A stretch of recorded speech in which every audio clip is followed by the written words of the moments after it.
Me dijeron que no tuviera a mi hijo. Capítulo 1. Las 2 líneas rosadas. La vida cambia en un segundo.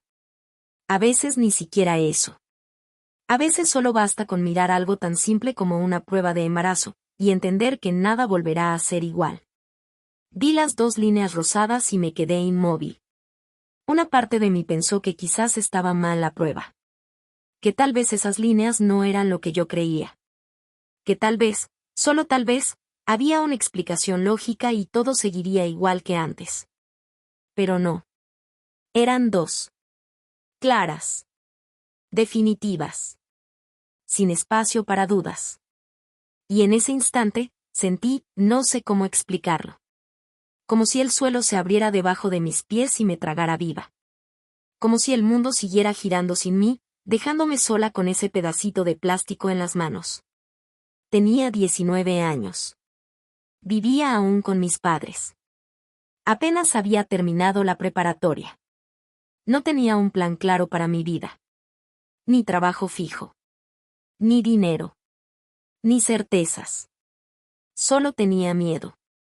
Un miedo que se me trepó al pecho y me apretó como si me quisiera asfixiar. Caminé por la casa sin saber qué hacer. Abrí el refrigerador. Lo cerré. Me senté. Me paré. Me miré al espejo como si esperara que mi reflejo me dijera algo, cualquier cosa. Pero no dijo nada. Entonces escuché la voz de mi madre desde el cuarto. ¿Todo bien? Mentí. Sí. No lo estaba. Guardé la prueba en el cajón de la mesita, entre papeles viejos y calcetas sin par. Como si esconderla pudiera detener el tiempo. Como si eso evitara que todo cambiara. No sabía cómo decirlo. No sabía a quién decírselo primero. No sabía si gritar o llorar o simplemente desaparecer. Esa noche no dormí. Me acurruqué en la cama, abrazada a mí misma, sintiendo que dentro de mi cuerpo algo ya estaba creciendo. Algo que no podía borrar. Algo que no quería borrar, aunque aún no me atreviera a admitirlo. Al día siguiente, lo dije. Primero a mi madre, después a mi padre. Mi madre se quedó en silencio. Largamente. Luego, como si le costara hablar, me miró con los ojos húmedos y dijo: "Y esto no es lo que queríamos para ti". Y yo pensé, yo tampoco lo quería. Pero ya está aquí. Está en mí. Mi padre fue peor. No me gritó. No me pegó. Solo se alejó. Se fue al fondo del patio, como si necesitara huir de mi existencia. Cuando volvió, traía el rostro endurecido y la voz fría como el acero. No voy a mantener a un bastardo. Te largas de esta casa. Que se haga responsable el papá de esa cosa. Así lo dijo. Esa cosa. Yo no lloré frente a él. No le di el gusto. Me tragué las lágrimas hasta que dolieron. Me fui con una mochila. Un par de mudas de ropa. Y un corazón hecho trizas. Fui con el padre del bebé. Pensé que, tal vez, él sería diferente. Pensé que su rostro se iluminaría. Que tendría miedo, sí, pero que también me abrazaría. Que diría: "Vamos a ver cómo lo hacemos". Pero no. Me miró unos segundos. Frunció el ceño. Y dijo: "Tú sabrás lo que haces, pero yo no estoy para esto". Y se fue. Así. Sin un lo siento. Sin un hablemos. Sin nada. Solo una puerta cerrándose detrás de él. Un día después, recibí un mensaje en mi teléfono. Lo mejor es que no sigas con esto. Esto. Así llamó a nuestro hijo. Esto. Y ahí supe que estaba completamente sola. Carol, mi mejor amiga, me ofreció un lugar. Una cochera vacía que su madre usaba para guardar cajas viejas. Me puso un colchón inflable. Una cobija prestada. Y me dijo que me quedara el tiempo que necesitara. Una noche, me llevó a una clínica. Para informarte, me dijo. Pero no era información. Era presión. Preguntas. Miradas de juicio. Una mujer de bata blanca que me hablaba como si yo fuera una niña tonta. Como si no tuviera derecho a sentir lo que sentía. Como si el amor fuera una irresponsabilidad. Salí de ahí más confundida que nunca. Pero esa noche, en silencio, cuando nadie me veía, puse mi mano sobre mi vientre, y sentí algo que no esperaba. Amor. Un amor diminuto. Frágil. Incierto. Pero real. Como una semilla enterrada en la oscuridad. Y supe que, aunque no tenía respuestas, aunque no tenía a nadie, aunque todos me decían que lo mejor era no seguir con esto, yo no iba a apagar esa luz. Capítulo 2. El exilio. No siempre te echan con gritos. A veces te echan con silencio. Con miradas que ya no te ven. Con puertas que ya no se abren desde dentro.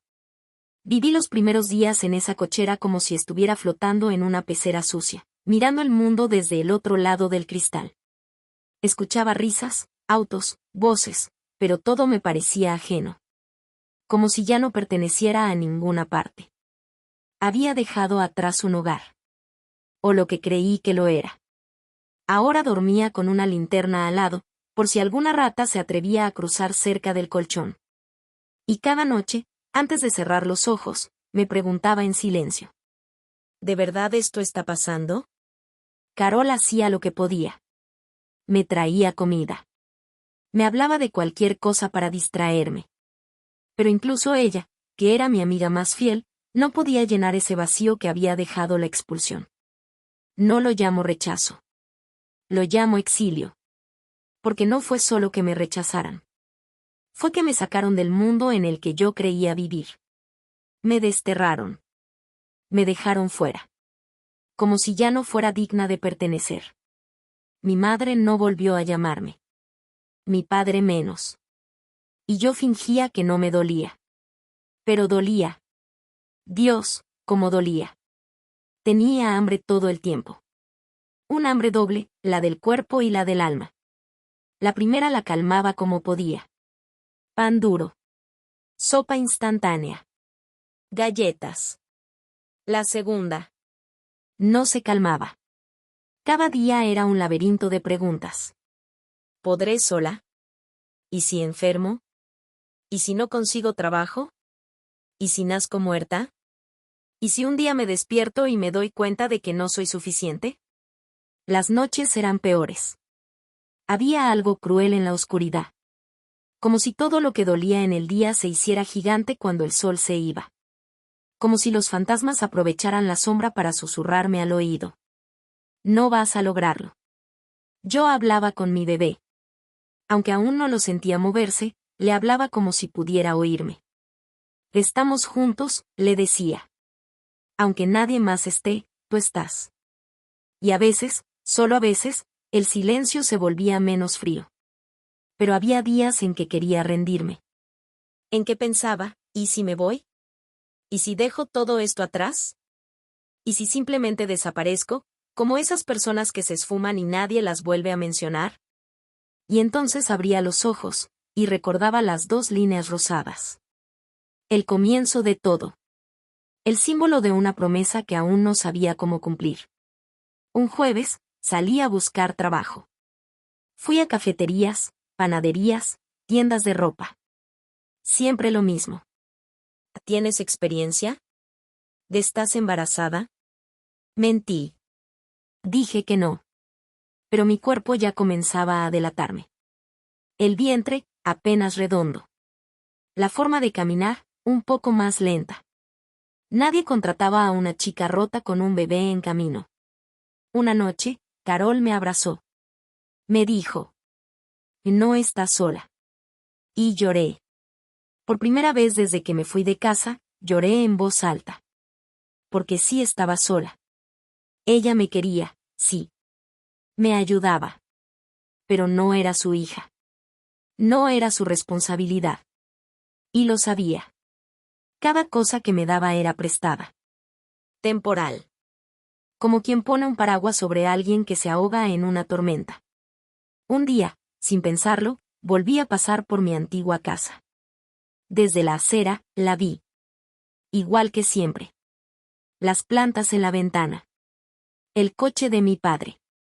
La cortina que mi madre tejió un invierno. Todo igual. Todo como si yo nunca hubiera existido. Vi a mi madre sentada junto a la ventana, leyendo. Quise tocar el timbre. Pero no lo hice. Porque sabía que ya no tenía llave para esa puerta. Ni para esa vida. Me di la vuelta y caminé. Con el corazón en la garganta y los ojos llenos de algo más que lágrimas. Rabia, dolor y una semilla de fuerza que aún no sabía que tenía. El exilio no me mató, pero me convirtió en otra. Una que ya no esperaba permiso. Una que empezaba, apenas, a construir su propio refugio. Desde los escombros. Capítulo 3. Algunas mañanas amanecía con náuseas, otras con miedo. Pero siempre con una certeza, no podía darme el lujo de rendirme. Carol me consiguió una entrevista como recepcionista en una clínica veterinaria. No era lo que soñaba, pero el olor a desinfectante y a croquetas viejas me pareció un lujo comparado con la humedad de la cochera. El dueño era un hombre calvo, con gafas sucias y voz ronca. Me miró como si viera algo roto que intentaba parecer funcional. ¿Tienes disponibilidad completa? Sí. ¿Hijos? Tragué saliva. No todavía. Mintiendo ya no por vergüenza, sino por supervivencia. ¿Has trabajado antes? Mentí otra vez. Una oficina, un archivo, una tienda. Bastaba con sonar segura. Al final, me dijo. Puedes empezar mañana. El sueldo no es mucho, pero es algo. No te me embaraces, ¿eh? Sonreí con una rabia sorda. Esa misma noche, le hablé a mi bebé en voz baja, mientras acariciaba mi vientre. Oh, lo logré. No es mucho, pero es un comienzo. Vamos a estar bien, ¿sí? A veces me respondía con un leve tirón, como si mi cuerpo me hablara desde adentro. Pasaron semanas. La rutina comenzó a envolverme como una manta áspera, pero útil. Me levantaba temprano. Me ponía lo mejor que tenía. Caminaba hasta la clínica con los audífonos puestos, escuchando audiolibros sobre maternidad, alimentación, psicología, lo que fuera que me ayudara a no pensar en el miedo. Los clientes llegaban con perros ansiosos y gatos envueltos como sushi. Yo sonreía, tomaba sus datos, y fingía que todo estaba bajo control. A veces, cuando no había nadie, me metía al baño y me sentaba en el piso. Solo a respirar. A recordarme que aún estaba de pie. Una tarde, mientras organizaba expedientes, una clienta me preguntó si ya era madre. No sé por qué no mentí. Tal vez estaba cansada. Tal vez quería que alguien, aunque fuera una extraña, me viera. Voy a hacerlo, dije. Ella sonrió, con esa ternura que solo otras mujeres saben usar cuando te ven vulnerable. ¿Y el padre? Sentí un relámpago detrás de las costillas. Mentí otra vez. Pero esta vez, la mentira fue diferente. Se fue. No dije si fue su decisión o la mía. Ni si dolía o liberaba. Solo eso, se fue. Ella me tocó la mano. Entonces ya eres madre. Porque eso es lo que hacemos, nos quedamos. Esa noche lloré. No de tristeza. De alivio. Por primera vez, alguien me había llamado madre. Y no como una carga. Sino como un acto de permanencia. Mi cuerpo cambió. Mis caderas, mis senos, mis pasos. Era como habitar una casa nueva sin instrucciones. A veces me sentía hermosa, sagrada. Otras, simplemente pesada. Extraña. Ajena a mí. Empecé a escribir cartas que no enviaría. A mi madre. A él. A mí misma, en caso de que un día olvidara por qué seguía adelante. Querida yo del futuro. Si estás leyendo esto, es porque sobreviviste. Porque aguantaste cuando todo decía que no. Porque amaste incluso sin testigos. Porque te hiciste madre sin que nadie te enseñara. Si alguna vez dudas de ti, vuelve a esta carta. Acuérdate de la niña que dormía en una cochera y soñaba con una cuna. Acuérdate de cómo llorabas con miedo, y aún así te levantabas. Porque ser fuerte no siempre es rugir. A veces es solo no rendirse. Me aferré a cada palabra como quien se aferra a un salvavidas en medio del naufragio. Y así. Día tras día. Pasito tras pasito. Me fui reconstruyendo. No como antes. Sino mejor. Más verdadera. Más mía. Capítulo 4. Recuerdo el día en que la conocí. Fue una mañana fría de octubre, con la ciudad envuelta en ese gris espeso que parece que todo lo ensordece. Caminaba hacia el trabajo, como siempre, con los hombros encogidos y la bufanda cubriéndome hasta la nariz, cuando vi a una mujer en la esquina. Tenía un puesto improvisado de flores, de esos que sobreviven con apenas una sombrilla rota y un par de cubetas con agua helada. Ella también me había visto antes, quizá durante semanas. No sé en qué momento comenzó a saludarme. Una sonrisa, a veces un buenos días, otra solo una mirada que no pedía nada. Esa mañana, sin decir palabra, me detuvo con un gesto suave de la mano. Me acerqué por cortesía, por costumbre, y porque algo en sus ojos me hizo frenar. Tenía una bolsa pequeña en las manos, de papel reciclado, con un moño torcido. Me la ofreció. «Es para tu bebé», dijo, como si ya supiera todo. Dentro había un par de bodies de algodón y una manta diminuta que olía a lavanda. Nada era nuevo, pero todo estaba limpio, doblado con cuidado, como si fuera un regalo sagrado. Me quedé paralizada, sintiendo cómo se me apretaba el pecho. No sabía qué decir. Solo pude mirarla y sentir que, por un momento, alguien había visto mi dolor sin necesidad de escarbarlo. Ella no pidió explicaciones. No preguntó por el padre, por mi familia, por nada. Solo me tocó el brazo con suavidad y volvió a sus flores. Desde ese día, cada mañana que pasaba frente a su puesto, la saludaba con una ternura que me sorprendía a mí misma. Era extraño encontrar alivio en una desconocida, pero Carol, así me dijo que se llamaba, comenzó a ser un punto fijo en mi rutina, como una raíz en medio del asfalto. Los meses avanzaron y el dinero, como siempre, comenzó a escurrirse entre las grietas. Aunque trabajaba horas extra y recortaba donde podía, llegó un punto en que no podía pagar las consultas médicas. Lo intenté, claro que sí. Fui a las primeras con vergüenza disfrazada de dignidad, haciendo malabares para ocultar mi angustia. Hasta que un día, después de revisar los análisis, el doctor Luis se quedó mirándome en silencio. No era un hombre cálido, ni mucho menos expresivo. Su voz siempre había sido áspera, directa, como quien no tiene tiempo para envolver las palabras. Pero esa tarde, cuando me puse de pie y busqué en la cartera un billete arrugado, él solo negó con la cabeza. «No te preocupes por eso, Evelyn», dijo, sin levantar la voz. «Vas a seguir viniendo, ¿me escuchas? No se trata de dinero. Se trata de que estés bien. Tú y tu hija». No pude responder. Solo asentí, con un nudo en la garganta y la mirada clavada en el suelo. Él no lo sabía, pero acababa de darme algo que no había sentido en mucho tiempo: alivio. No solo económico. Emocional. El tipo de alivio que te permite respirar un poco más profundo, aunque la tormenta siga cayendo. Después de eso, empecé a prestarle atención a las pequeñas cosas. A la forma en que mi cuerpo cambiaba, a cómo cada movimiento tuyo dentro de mí me hacía detenerme unos segundos y recordarme que no estaba sola. No tenía mucho para darte, pero te tenía presente en cada gesto. Te hablaba mientras lavaba los platos o doblaba la ropa. Te pedía que resistieras conmigo.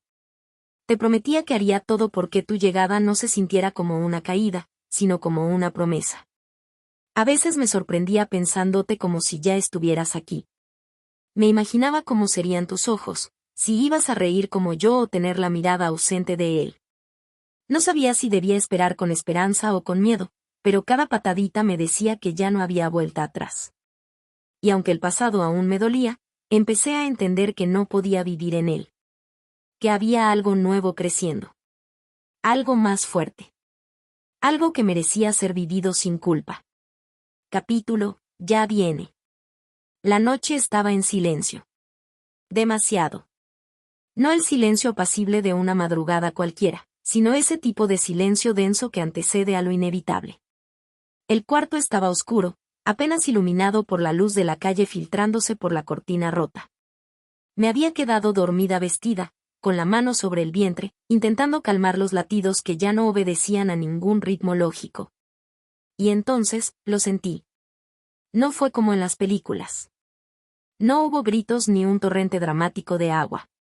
Solo una tibieza extraña entre las piernas y una presión aguda, como si mi cuerpo me empujara hacia adelante sin consultarme.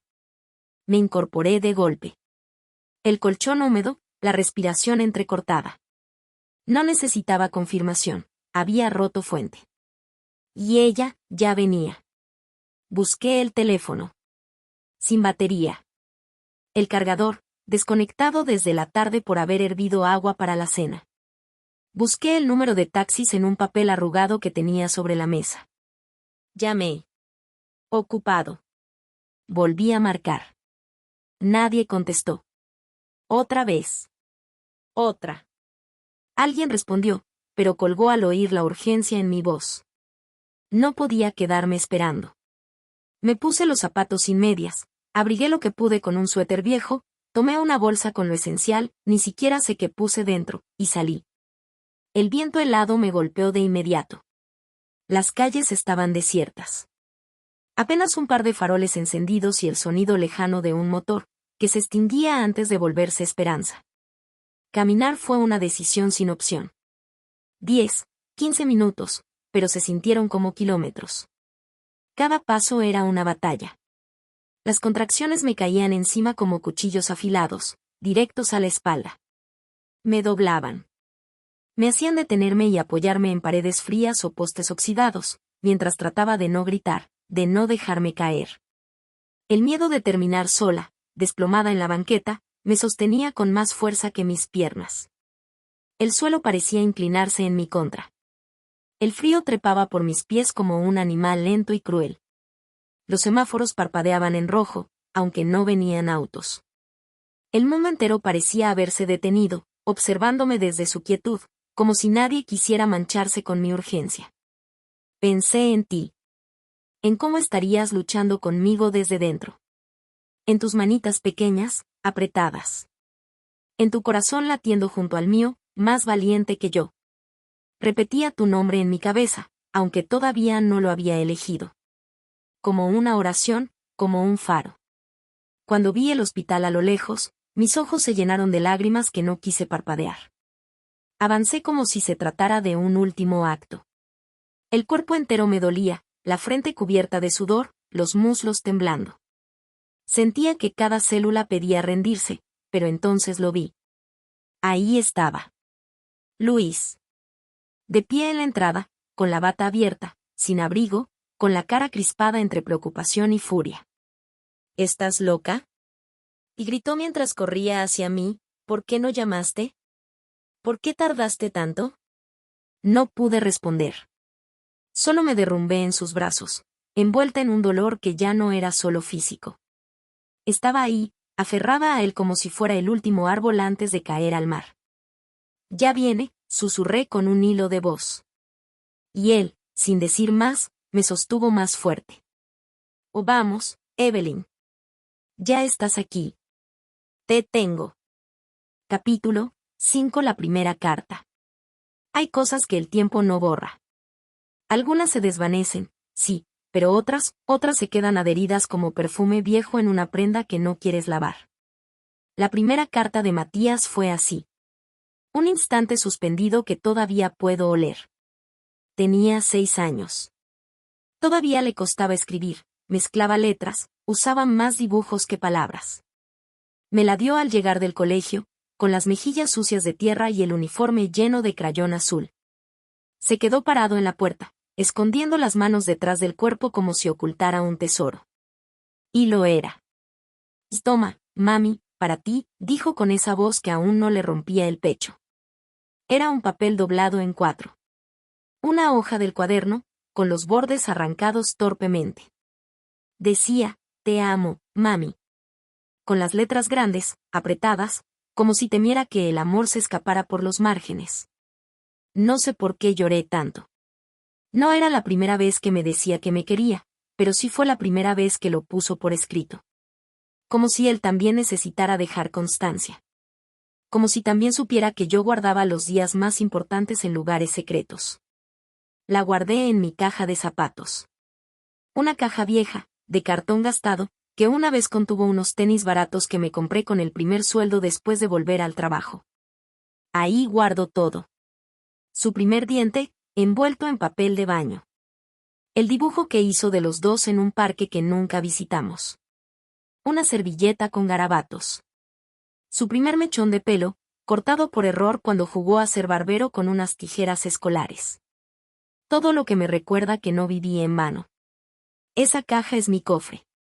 Cada vez que la abro, vuelvo a ser esa mujer que caminó con los pies mojados entre contracciones para parir sola. Vuelvo a la canción inventada, al arroz con leche sin azúcar, al abrazo nocturno con sus manos tibias sobre mi cuello. Y cada vez que la cierro, le prometo lo mismo, que todo esto habrá valido la pena. Que no importa cuántas veces la vida me quiera doblar, como esa hoja en 4 que me entregó con tanto orgullo, siempre me levantaré por él. Porque él me eligió. Y yo todavía me estoy ganando el derecho de haber sido elegida. Capítulo 6. Tengo abuelos. Después de tanto tiempo, cuando la distancia parecía haber borrado los puentes, una foto cambió todo. Fue un impulso. Quise que ellos, mis padres, vieran quién había crecido, quién les esperaba en un mundo que no conocían. Les mandé una foto de Matías, con su sonrisa de luna nueva, esos ojos que parecían el reflejo de alguna esperanza que aún no se rinde. No esperé mucho. Pero las lágrimas llegaron antes que las palabras. Vi la pantalla del celular inundarse de mensajes quebrados, y más que eso, de silencios que decían más que cualquier texto. Volvieron. No era un reencuentro fácil. Había miedo, dolor escondido en las esquinas de la sala. Pero Matías no conocía esos fantasmas. Cuando los vio, su pequeño cuerpo se lanzó hacia ellos con la urgencia de un río que busca el mar. ¿Ustedes son mis abuelos?, preguntó con la inocencia de quien encuentra un tesoro inesperado. Los abracé mientras ellos se miraban entre sí, perdidos en un mar de emociones que solo la sangre puede explicar. Yo lloré toda la noche, no solo por ellos, sino por mí, por el tiempo que habíamos perdido, por los inviernos que pasaron sin calor, por los abrazos que ahora parecían promesas de un nuevo comienzo. Esa noche entendí que tener abuelos no era solo un título.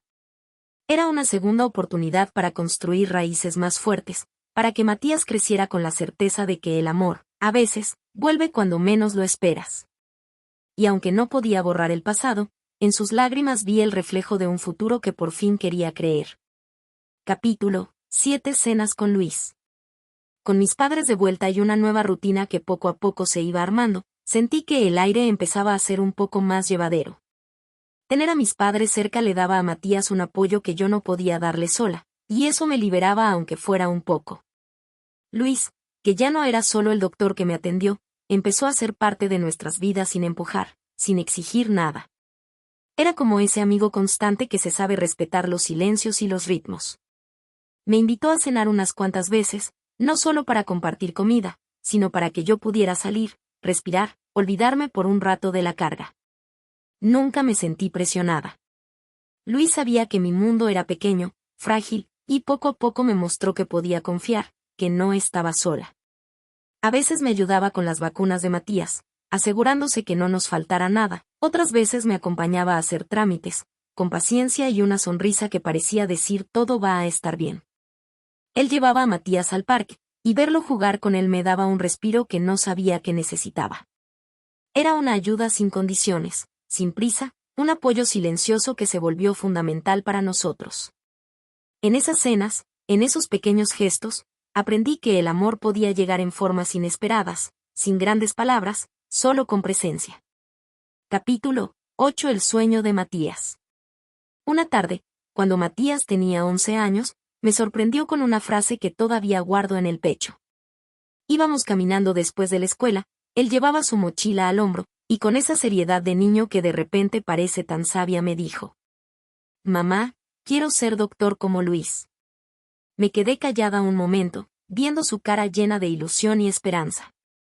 Quería ser doctor para curarme, me dijo con esa inocencia que parte el alma.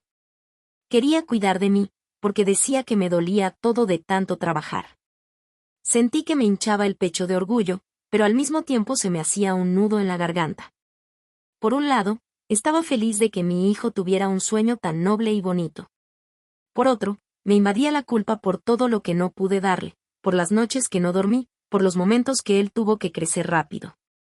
Pero entonces lo abracé fuerte, y le prometí que haría todo lo que estuviera en mis manos para que ese sueño fuera posible.